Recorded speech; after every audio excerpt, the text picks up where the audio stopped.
నా క్రయధనముకై రుధిరము కార్చితివి, ఫలవంతములైన తోటగా మార్చితివి.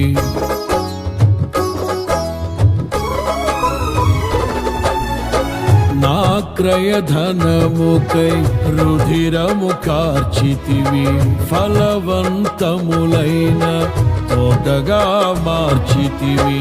ఫలితము కొరకైన శోధన కలిగినను ప్రతిఫలముగా నాకు ఘనతను నియమించి, ఆశ్చర్యకరమైన ఆదరణ కలిగించి, అన్ని వేళలయందు ఆశ్రయమైనావు.